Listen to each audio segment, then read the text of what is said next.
Hello and welcome to Dinis Guarda, Cities ABC and Open Business Council series.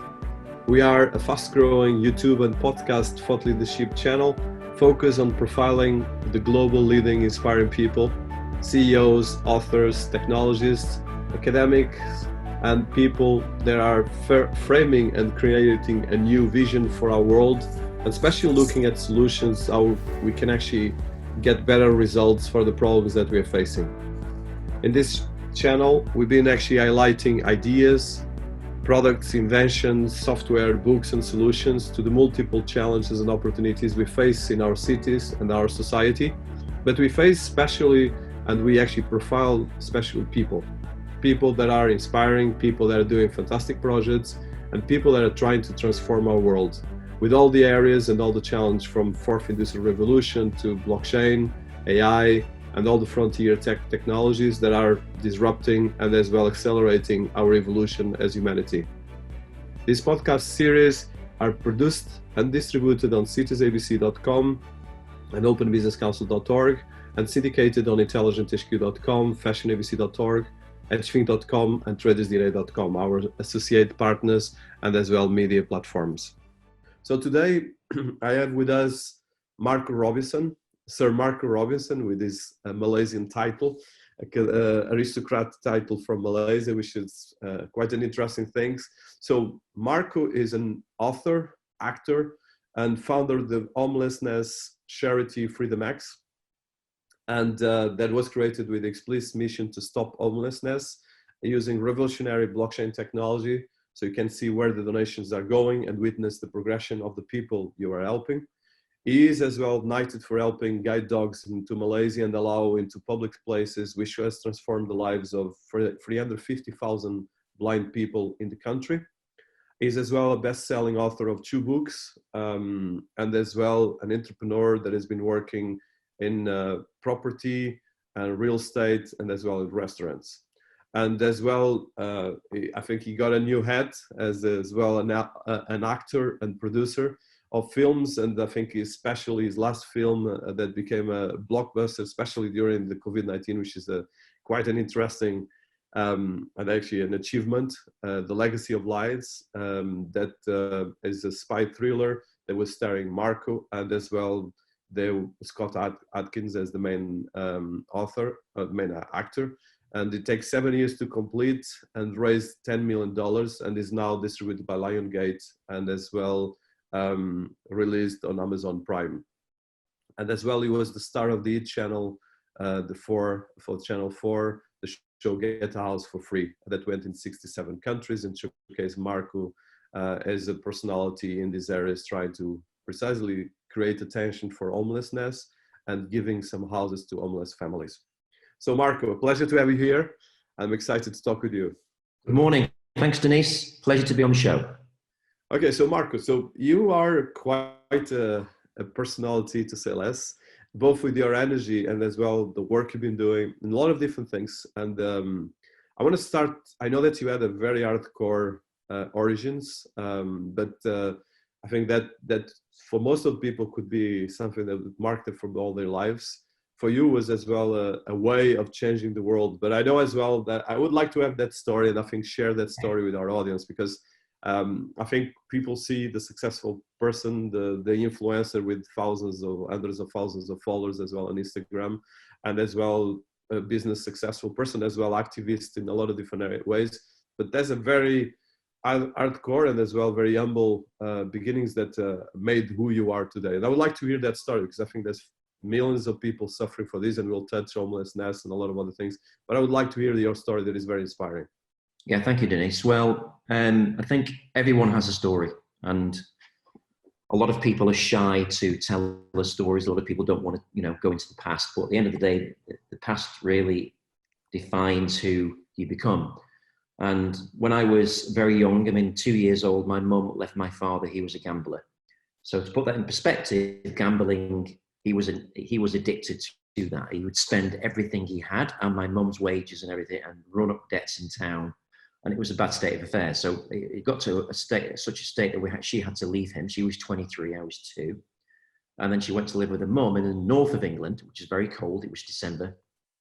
and she was on the doorstep, and it was very dangerous for her to go back there because her stepfather had been sexually abusing her since she was about 4 years old. I didn't know that now or then, of course, because she only told me a few years ago as the backstory for the TV show.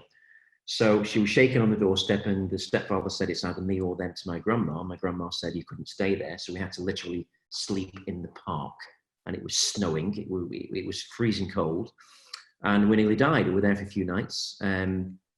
We got taken in by a neighbour of my grandma's, but basically we were on and off homeless for quite a few years.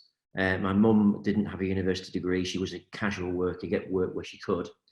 And because of that, I would change schools very often. I think I went to about 50 different schools. I had bright ginger hair, so I was the new guy, and I was bullied like crazy everywhere I went. And then she met my stepdad, who seemed a nice guy, but he was bipolar. So therefore he was very violent indoors, and he kind of liked to own the household. And I used to see him hit my mum a lot of times. I ran away from home. A lot of things happened by the time I was 15, and she left him, thank God. And I left at the same time, and I basically just ran away on my own, and I slept in people's couches, slept in parks. I'd started doing casual work, didn't go to university because that really wasn't for me. I didn't really see the point in that kind of education for me, because my life was about surviving rather than being comfortable, So from a very early age, I learned how to become resourceful. I was an only child, so I wasn't really very good at communicating. So I'd find ways to survive, find ways to live.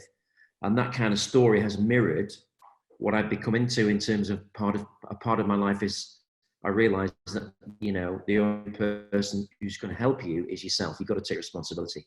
So I learned about responsibility from a very early age. And then I got into sales on commission only. I was the worst salesperson because I was probably the worst communicator. I was very shy. But eventually, to cut a long story short, I broke through that and I became really good at sales and communication.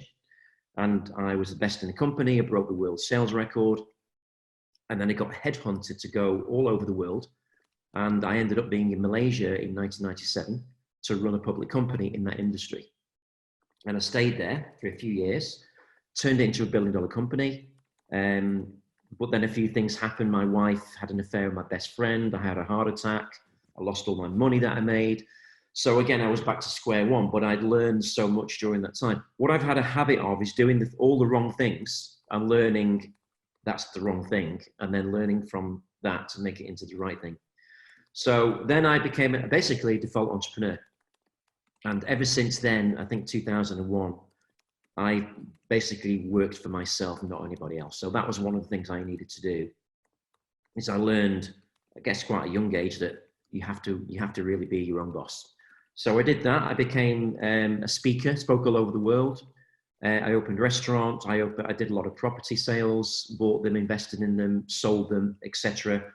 And then in 1997, Channel 4 TV in the UK approached me and said, listen, Marco, we've heard about your amazing story. Would you like to make a TV show with us and basically give a house away to a homeless family and show the social housing problem in the UK? I said, yes, I'd love to do that. So I made that TV show. That was a very big TV show. And I gave 3 houses away to 3 families. And a lot of people, got to know about that TV show. Even now, today, I get messages coming from that TV show saying, give me a house, or, can I help them in some way? So that's the shortcut of my story.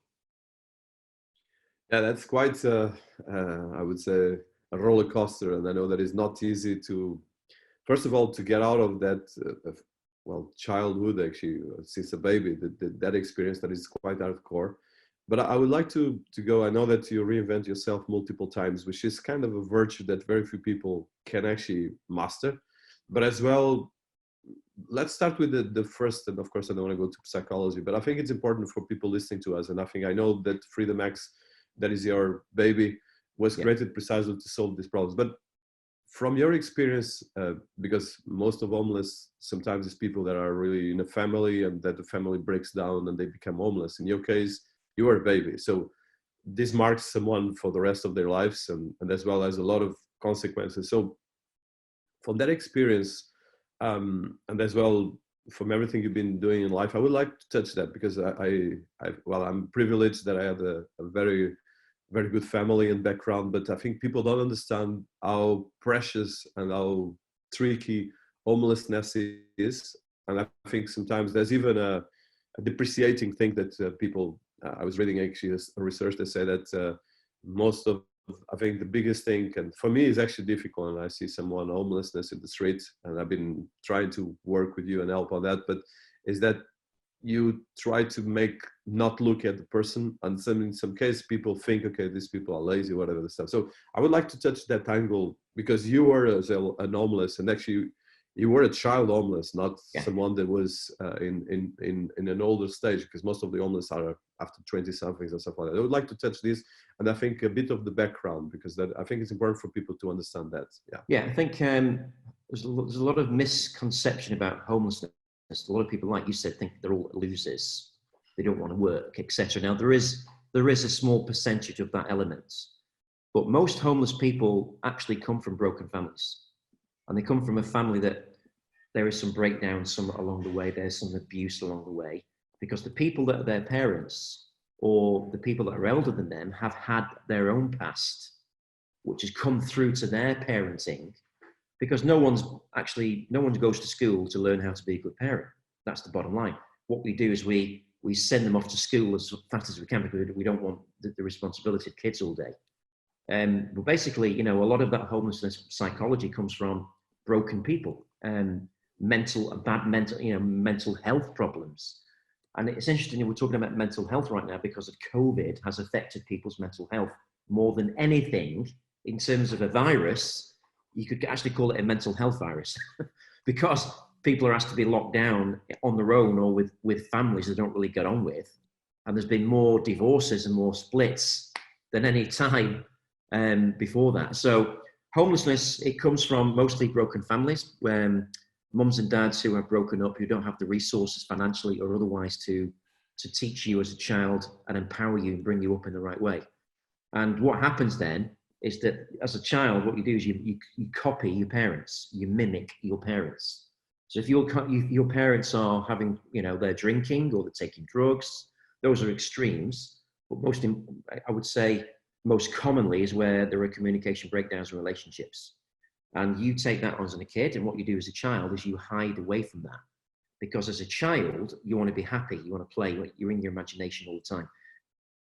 The most powerful time as an adult is using your imagination. And as a kid, we are there all the time. Now, I was the kid at the back of the class looking out the window because I didn't see the point in education. Because there was so much pain in my life, I would do anything to avoid that pain. And when I couldn't escape in terms of run away, I would go inside my head, go under the bed and be somewhere like the Far East. I'd have Lego, I'd make shit, make stuff up. I'd use my creative side. So I became very creative in order to avoid the pain that was going on around me. And a lot of people end up running away and don't go back to that pain. And a lot of people end up taking drugs because they don't want that pain anymore. They want to feel something that is not pain. And this becomes a spiral of avoiding that pain throughout a homeless person's kind of life, Yeah, that's and this is a big thing for society. There's millions of homeless in the world, and this is a big problem. So you create FreedomX to try to tackle this, and I think a lot of the work you've been doing is always on the bridge between the entrepreneurial side and as well this part. So how do you bridge these things before you go to FreedomX, and how did you make this healing? Because I think it's important for people looking at, I think probably our podcast is more about technology and innovation and all these things about society, but this is a big problem of society that we cannot just ignore, and by the contrary, and I think a lot of entrepreneurs have a responsibility, especially on this, but as well all of us. So how did you heal this part, and how do you make this bridge? You had as well, I'm sure you dealt with this all your life, and I'm sure it's going to be always present, but you are a very successful person. So I would like to hear from how do you heal this part, and as well how you got the energy and the force, because I think this is the part that I admire more on you, but it's something that is very difficult to get. Okay, so the healing for me, the healing part is the most important thing. And to be honest with you, I only started healing when I started making that TV show a few years ago, because I didn't know the true stories of what happened to my mum. And I was a bit resentful of my mum because I didn't have money, I didn't have opportunities, and I blamed her for that. But when I heard her story, that her stepfather put his hand on her breast and said, I didn't marry your mum for your mum, I married your mum to get to you. And the terror that she endured as a teenager and a child, that gave me a realization, shit, she did the best she could in the situation she was in. And what happened then is a lot of forgiveness came from me, and understanding that it wasn't her fault. She was a victim of abuse, but she didn't have the resources to overcome that in terms of help from doctors and nurses in the NHS, but also she couldn't go to anyone in her family because she told her mum about her stepdad, but her mum didn't believe her. So she told the family, they didn't believe it. And in those times, that was a stigma. You didn't talk about those things. Now, people talk about those things, but then you didn't. So when I was making that TV show, and I was giving away the house on the TV to someone, it's a very interesting story. There was someone walking around in the garden on the TV set, and I didn't know who it was. And that day, I had a big cold. I couldn't speak very well, and there were tears coming down my eyes. I thought I'd like a flu. And I said to the TV crew, we're going to have to stop filming, can't do it. And then this stranger came up to me and said, listen, Mr. Robinson, that's not a flu. That's actually an emotional reaction you're having to an unresolved childhood issue. And I'm going, no shit. She said, yes, shit. So that was like, oh my God. And I went to give the house away. And as soon as I gave the house away, I cried for 3 days. Couldn't stop crying for 3 days. And I realized at that point, I learned the reason I was doing what I was doing. And what I did then also is I found my purpose. It wasn't just being on a TV show. It was being able to be in the right place for people that needed someone to transform them, like you said. How do you heal the gap? So the gap between being homeless and rehabilitation is a very small one, or it's a very big one. It could be emotional, it could be financial, it could be other things. But in society, there's no place people can go to get that gap healed or fixed, because society says you have to leave school, go and get a job, get a mortgage, and fend for yourself. So the reason I set up this movement, if you like, called FREEDOMX, is to provide those resources to people that need an emotional kind of healing, because emotion is the biggest healing platform and problem that people have with homelessness. It is, I would say, 90% of an emotional thing. So what I did is I set a hostel up with a friend of mine, and that's actually in Barcelona. That's been going for about a year now. And we bring people in, we sponsor them, we give them a bed, but we take them over a year program to, first of all, the first 3 months is about mindset. Why is this happening to you? What happened in your past? Coming to terms with it. It wasn't your fault. The past doesn't equal the future. Now you understand what happened to you. It's not going to be your story. You can change it. So the first 3 months is about empowering them in the mindset. And the next part of that year is to find out what career path they want to go on and giving the opportunities to them to do that. And that is missing in society. I think you'd agree. So homelessness is a key thing, and FREEDOMX is a great platform that you built for this. So can you tell us, first of all, how did you create a FREEDOMX that has a license in UK, and right now the work you're doing in Barcelona, but as well, the way you want to tackle, you've been as well having a background in crypto and blockchain. So you've been doing a couple of things on there. So I would like to talk a bit about that experience and how you are bringing that to FREEDOMX. Well, that's a great question, because what I found was with charities, because I researched how can I help people, and I thought the first place people go to is to charity. But when I got into charity, I discovered it wasn't really the best place, because I found out there was a huge amount of corruption. That means the donations that come into a charity were not audited, and 90% of those donations went inside the organization whether they're paying the CEO or whatever it may be, and only 10% or less than that gets to the recipient or the beneficiary of that donation. And that to me was like, oh my God, how can that happen? You know, this is a government approved charity. How can that happen? I also discovered that in the UK, especially in the high street, there's a lot of charity shops. If you go in any English high street, there's a coffee shop, there's a gambling shop, or there's a charity shop. And there's like more than one charity shop.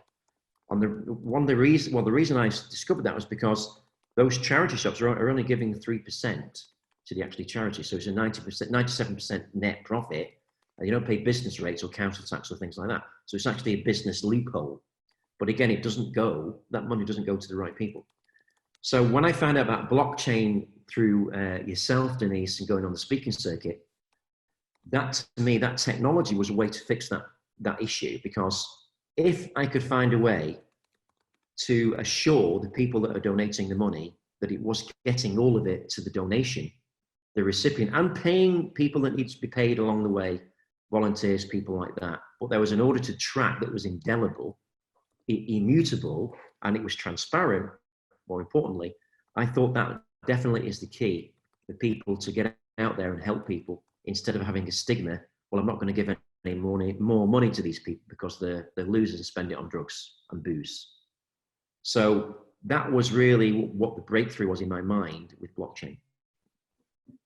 Oh, fantastic. And I think that is very inspiring. And I think, well, legal disclaimer, I'm been helping on that, and I hope to much more help. And it's one of the things I want as well to use my knowledge and connections for that. But so one of the things that FreedomX has been doing, I think this work that you mentioned right now in Barcelona, can you tell us about that? Because I think we only understand these things when you go to the stories, to the real case studies. So I know that in Barcelona, you've been already doing things. So some case studies and positive case studies. I think we need that, especially with COVID-19 or all this mess around the world. So a bit of case studies on FreedomX.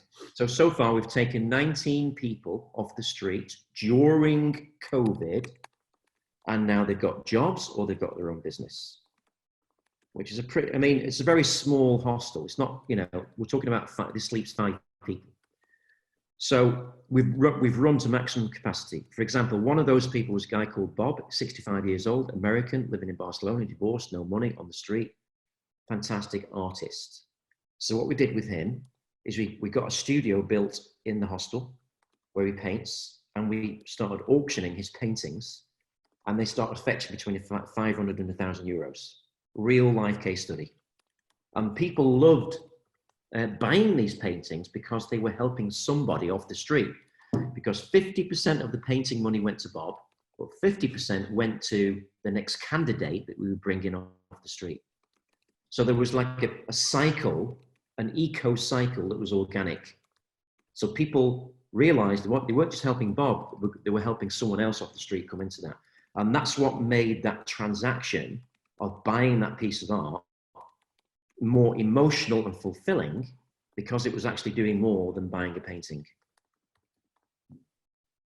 That is very important. I love that is as well. I think the Chinese proverb, don't give a fish, teach them how to fish. Yes. And I think this is really key. And I know that is something that you're doing. So what are the vision for FreedomX, and how can people listen to us, can get involved on this? Okay, so the vision is to digitalize FreedomX into an application where you can actually go to the app, you can see the people that are actually being rehabilitated, there's videos, and you can sponsor one of those people. You can just give money, or you can share a profit share with the person you're giving to start a micro business. So for example, a micro business could be a coffee shop on a bicycle. Now a lot of people laugh when I tell them that, but actually that's a very, very successful business in many third world countries. And these coffee shops are making between 500 and 1,000 euros a day. It's, it's a big business. So you could sponsor that and take, for example, half the profit share for a limited time, say 12 months. So you make money, or you can give that money back and help the next person. So that would be an example of the vision that I'm talking about. But it's digitalized, it's on a blockchain platform. Anybody can take part, and you can see visually the transformation that people are going through. So you've got the social proof and financial proof that this is great, that this is actually working. So in a way, the vision is kind of an Amazon for the socially excluded. So you can buy products from them, but every product you buy, a percentage of that goes to help the next person off the street. And what I'm building is that visual storyboard so you can get involved in the story. Yeah, I think this is great because I think that is the narrative of making people part of the story, not out of the story. Yes. So, and I think we'll put links to FREEDOMX and as well information in the interview, and I'm sure that people can connect you on that, and we'll promote it as well. So, another thing you did as well that I find it wonderful is so you created a process for guide dogs into Malaysia to being available, and you were knighted for that. Can you tell us about that? Because it's another inspiring story, but it's a cool one as well, that sometimes you think about the most basic things, how different and how actually massive impact they can do. Yeah, I mean, I'm always looking for, I wouldn't say opportunities, I'd say a way that I can make a bigger difference with the time I've got, because I'm not getting any younger, and I want to make sure the time that I give is going to make a huge impact. So rather than helping one person, why not help hundreds of thousands of people with the same amount of time, right? So I discovered in Malaysia, there were 350,000 blind people, but the guide dogs that a blind person we take for granted for in Western countries, they would cost $20,000 US to buy from China, because Malaysia is a Muslim country and they have a stigma with dogs in part of their religion. For example, they don't like dogs being taken into public places because they think they're dirty. So this is a stigma and a narrative in Malaysia. And what that meant was a blind person had no freedom. They had to rely on their family members to take them anywhere. And, you know, I don't know how old you are, Denise, you're probably younger than me, but if you're 45 years old and you need someone to take you out everywhere, that is not something that you're going to enjoy. Am I right or not? Because you've got no independence. So I thought that was a staggering thing in this day and age, that basically a blind person had no independence. So I actually went out and bought a guide dog from China, cost me $15,000, imported it into Malaysia. It was already trained. And you see, there's a lot of misconception about guide dogs. Guide dogs are trained to hold their bladder for 6 hours. They're not going to pee anywhere. They're trained. They're very, very intelligent animals. And they're also trained to be very aware of people and guide these people where they want to go. So we bought this guide dog, and then we decided to make a film. And the film was called Are You Blind? And it's on YouTube. Anyone can see it. And we decided to film people's reactions, especially authoritarian reaction, when we decided to take this blind person with this dog into shopping malls, public transport, restaurants, pubs, this kind of thing. And everywhere we went, there was a massive resistance. And the biggest resistance we got was going into a shopping mall, where we went to the shopping mall, we were told to go away, but we kept going back again and again. We got further in, and eventually it got to such a degree that we got taken to the security office with guns, and basically at gunpoint saying, if you come in here again, we're gonna call the police. And they called the police and all this kind of thing. And we were filming this discreetly. They didn't know. And we made the film. It was about 10 minutes long. We published the film, and it got 12 million hits in a week on Facebook and YouTube. And because it was public, everyone could see it. The Malaysian government got wind of it, and I had a phone call from one of the King's advisors in the government. And they said, is this Mr. Robinson? I said, yes. I said, Mr. Robinson, the King would like to see you. I said, no, don't be silly. What do you mean the King? I said, the King would like to meet you and discuss your film. So I'm not feeling very safe right now, for a start. So I said, listen, the King can come, but he's got to meet me in my restaurant. So I felt that was a public place I could be safe at. So the King came and literally sat down, and he said, Mr. Robinson, that film has got a lot of interest from everybody around the world. It's embarrassing this country. And we have a choice. We can either ask you to leave and never come back, or we can knight you and thank you and make public places allow guide dogs everywhere. I said, well, I'd rather you do the second one. so, sure. Basically the king and the prime minister made it legal for guide dogs to be allowed with blind people into public places. And the shopping malls all telephoned me and apologized profusely at their behavior. I said, Mr. Robinson, you can now come into the shopping mall. We're going to give blind people discounts. So that film made a difference, not just Malaysian people, for 350,000 people. That film went worldwide to other countries that had the same issues. And we had blind associations contacting us all over the place, loving what we were doing. So that film was 10 minutes long. It took a couple of days to make. Independent film. Bang. Yeah, I think these things can make a big difference. And I think it's the way of doing activism in a very intelligent way, but a constructive way as well, because people sometimes forget how important this is to do. So and well done for that, and congratulations, because that make a big difference for a lot of people. And it's this kind of the thing that I want as well for us to focus on here. So I think film has been a big thing for you. And as well, of course, you created, after this, you're starting to create a career for you in film. So I would like to hear about how did you get into film? And of course, you are as well a digital expert with thousands of followers, especially on Instagram, where you are quite big, and as well on Twitter. So a bit of this work from an influencer to become an actor right now, and as well starting to work right now in more high-profile films, and coming from as well this part of working as an activist and as well as a serial entrepreneur, to become as well a personality of film, where you did quite an achievement with Special Legacy on Lies. So can you tell us about that journey? Sure. And talking about film and activism, one of the reasons I love blockchain and what you're doing, Dinis, is because you don't have to go through red tape. You don't have to get permission all the time to do stuff. Because if you go to governments and people like that, a lot of the time, you're not going to make it happen. You have to use a different path to do that. Now, I have always loved film since when I was a child, because I think partly that was because I was in a very bad environment. So I would escape to film. That would be my go-to to escape, because it made me feel good. And I would watch James Bond all day long, and still do. I never get bored by that, because it's like I'm running over rooftops, I'm chasing people, I'm chasing the bad guys. That's just an amazing narrative for me that never gets tired, So, but when I was first a child, I never dreamed that it would be possible for me to actually be in a film and be that person. And then as I got more confident in life, I started to believe in myself. I thought, why not? Everybody else, other people do. Why can't I do that? And that's a very good question to ask yourself. If someone else is doing that, why can't I do it? And that's a belief system everyone needs to adapt.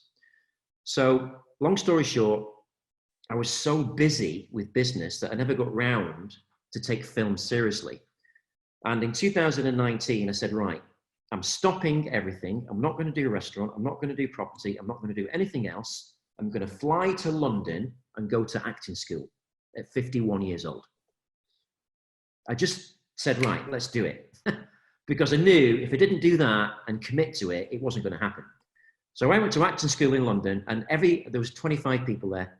Everyone is below 25, and I'm this old dude turning up in a tracksuit, taking acting classes, right? But you know what? It's probably the best thing I ever did in terms of fun. I had so much fun doing that. I felt like a teenager for like a year doing it. Now, 5 years, 6 years, 7 years now before that, I wanted to make a film, but I hadn't really any acting experience. So I met a lady on Facebook. I'd known her a few years. She got the script. It was an adventure script. And long story short, I put $25,000 into it, and then she ran away with the money and never saw her again.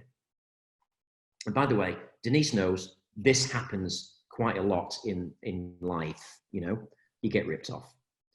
So I thought, shit, what am I going to do now? I really want to make that film. And what was happening was my passion and love for the film was clouding my judgment in a business sense, if that makes sense. So eventually, what happened though on that film, I met an actor called Victor Soleil from Barcelona. And he introduced me to Adrian Ball, who is the writer and director of Legacy of Lies. He wasn't then, but he is now. So I said, Victor said, why don't you come to Barcelona, meet Adrian, don't pay any money, and see what he's got. So I went to Barcelona to meet Adrian. I found out he was an award-winning filmmaker with MTV videos, documentaries, all that kind of stuff. And he said to me, he's got this script, it's amazing, would love you to be involved in it. And then I went and did a few showreels with no acting classes, and they turned out really well. And I was going to be the lead actor in a film called Truth 99. Now, Adrian's wife is Ukrainian, and it was based on her kind of childhood, because what happened was in Kiev is the Russians bombed a building, an apartment building, and killed 300 families. And that was it was a very kind of a massive scar on his wife's life. So we came up with a script, we did the PR, and we got this narrative out about that was against Russia, which was a mistake in hindsight. And what happened was, at the same time this was going on, about 5 years ago now, there was a beautiful Russian lady that I was talking to for a long time, and she said to me, can I come and see you? And I was in Malaysia. I said, yeah, come and see me. So she came to stay with me. And about 3 days in to stay with me, she said to me, I don't think you should make that film. And I said, why not? And I said, how do you know about that? I said, well, you know, it's on your social media.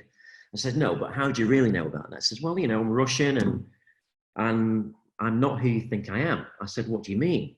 She said, well, I'm a weapons dealer. I said, what? And she said to me, I tell you no lies here. She said to me, my biggest selling weapon is cyanide. And I'm Putin's cousin. And if you make that film, you're going to die. Now, what would you do in that situation, Dinis? Crazy, man. Like, real life was more interesting than James Bond film. So I'm going, okay, I've got two ways to look at this. I can either shit myself and run, or I can face it head on. And I said, you know what? Go ahead and fucking kill me. I don't care. I'll change the film. I'm not going to make it. But if you want to kill me, fucking kill me. Because when you're up against the wall, what do you do? It was kind of a nothing to lose situation, right? So anyway, I told Adrian, and he was like, oh my God. And then he said to me, I was sitting down. I said, yeah, well, what's going on? I said, you are on Russian national news TV. You're every Russian news channel, and they're taking your Facebook and putting on there that you're going against Putin and you're crazy, you're fucking nutcase. And the news channel came out. And then I knew that this girl was a real spy. She says, I told you. So I'm going, oh my God. So this is the second time that my dream had been, you know, messed up, because I couldn't make this film either. And my children said, Dad, don't make the film. My family, don't make the film, don't make it, because I'd get killed.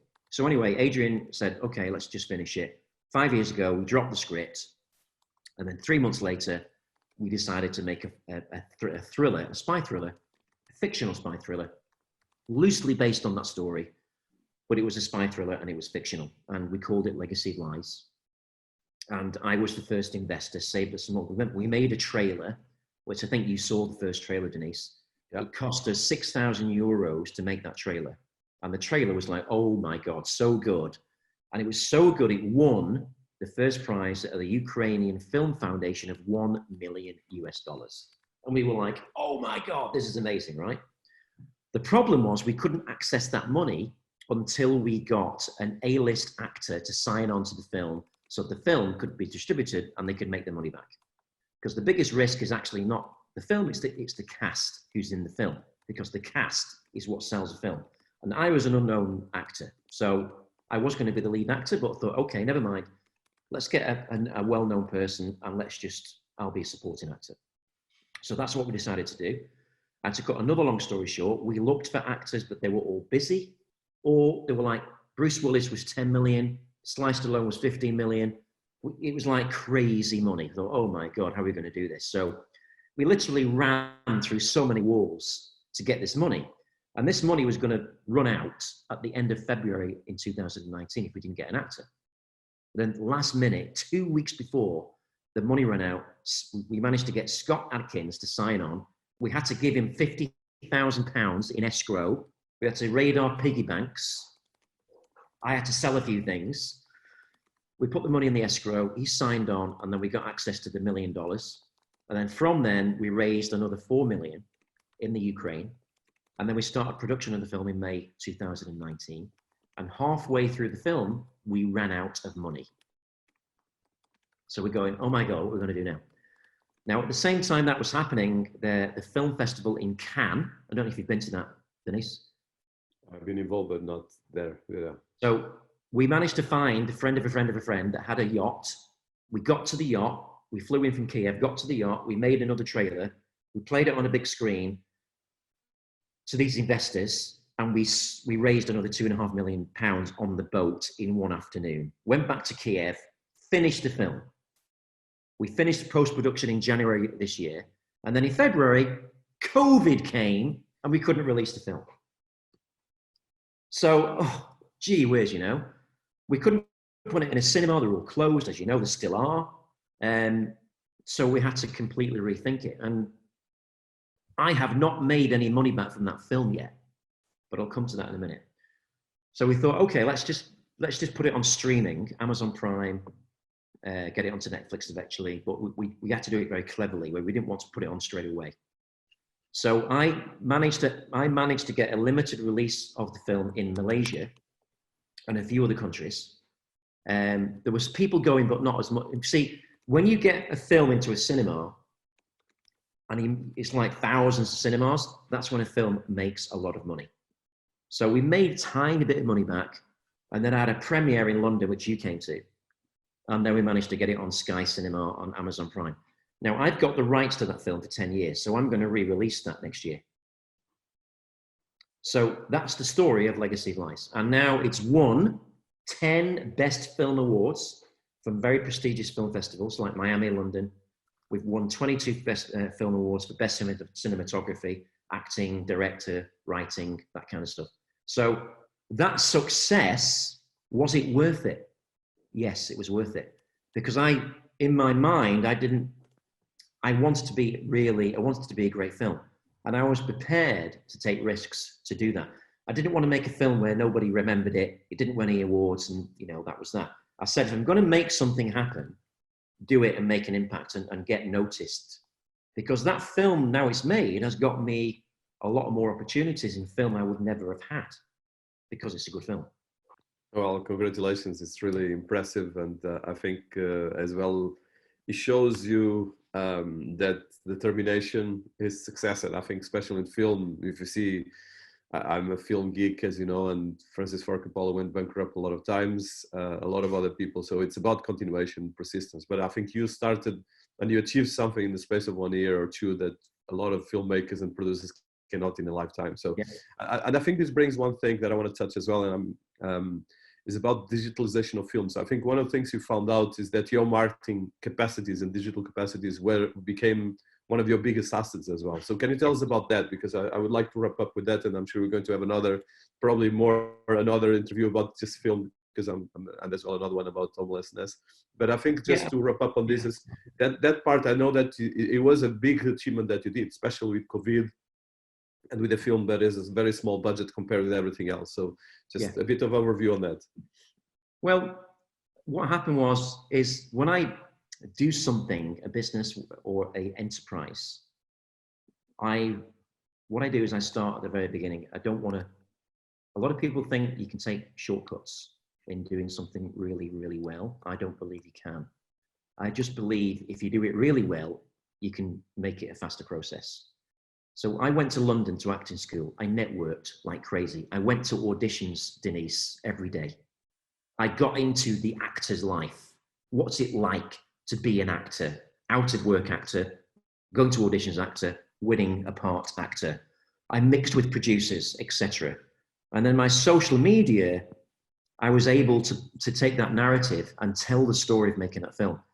And the secret of digital marketing is to tell a story of why you're doing it and what's it going to be like, the end vision, and who it's going to affect. And I guess one of the best assets that I've learned is to tell stories. because everybody loves the story. They're not really interested in the product. They want to know how that was created. If you look at Tesla cars, people are more interested in Elon Musk than the car. That's why they buy the bloody car, you know? So I found that the narrative of the story of how I did it, because if you think about it, people are people. Everyone is the same. We're all connected. And everyone starts at zero. And what people want, what people kind of connect with is how you start at zero and how you get to the point A to point Z. That's what people want to know. And they want to know it organically. They want to know it's real, and they want to know the negatives and the positives. They don't want to be sugar-coated. And I think what I've been able to do is not sugarcoat, is actually unsugarcoat and tell the brutality of the whole thing. And what that does, that engages people and gets them to ask questions. And what that does, it gets things viral and people start sharing those things. And that's how you build a great marketing strategy. Yeah, and I think one of the questions I want to do, and probably the last one, we're passing close to 1 hour. So one of the things that I'm particularly interested in is that, so I've been finding that the film industry, ironically, there's a lot of marketing, but there's a lack of digital. So for the MBD, the information about the filmmakers. So what was your experience coming? Because I think one of your strengths is your digital acumen. You are a fantastic digital personality besides an entrepreneur. And as well, I'm sure that you're going to be pushing this for other things, because in the end of the day, you got the funding thanks to your energy and to the network. So I've been finding that the digital industry is very small digitized. That's another irony that we've been finding. So can you tell us about that? Yeah, the closest analogy I can think about on what you're talking about is basically the music industry and iTunes. Steve Jobs said to the music industry, you're so old-fashioned, it hurts, you've got to change. He made the change, and the music industry changed literally overnight. The film industry is like what the music industry used to be. It's so old-fashioned, it's not come into the 21st century yet. You know, IMDb is really not a good site. I mean, it's not well done, it's no detail on it, things like that. And the reason it's not changed is because the people in the industry that are making loads of money have no reason for it to change, because they're not feeling any pain, right? Then suddenly things like COVID-19 came. Now they're feeling a lot of pain. Now you're seeing a lot of change in film. The film studios are not going for the big budget movies because they can't get them into a cinema. So they're going for small budget movies and going for streaming, which is a digital process, right? But I think, like you think, Dinis, there's a huge opportunity in film, especially digitally, to make a whole digital platform where it's easier for people to finance films, get into films, and basically make a lot more films, which used to be forbidden or taboo or too Hollywood. You're not Hollywood, so you can't make a film, you know. And I think the ramifications of Harvey Weinstein has also opened up a lot of opportunities, because Hollywood used to be a very closed shop, and actually Bollywood is still a closed shop to a degree. It's who you know and if you have money. If you have none of those things, forget about it. What digital film is, what you're doing in blockchain, it makes that process decentralized. So you're not relying on networking with Harvey Weinstein or having sex with a producer on the couch. What you're relying on is getting the content out, you know? But yeah, completely. And I think probably I will get a session on this, because I interview already actually a Bollywood producer. Probably will do I want to actually get this because it's an area of my passion. And I think it relates as well with the importance of personal branding. So last thing for today, tell us where people can find you, people can find the film, where people can find about FreedomX and different things. Just go to my Instagram, Marco Robinson Now. Okay. Go there. I'll keep it really simple. I'm not going to give you loads of websites. Go to my Instagram. That's the focal point of what I do. And anything that I'm doing is on there. Perfect. We'll do that. We'll put it there. And of course, we'll put as well the Legacy of Lies, the FreedomX websites and information, because you have a lot of things. And well, congratulations for all this work. I know that it's not easy. You're an inspiring person as well.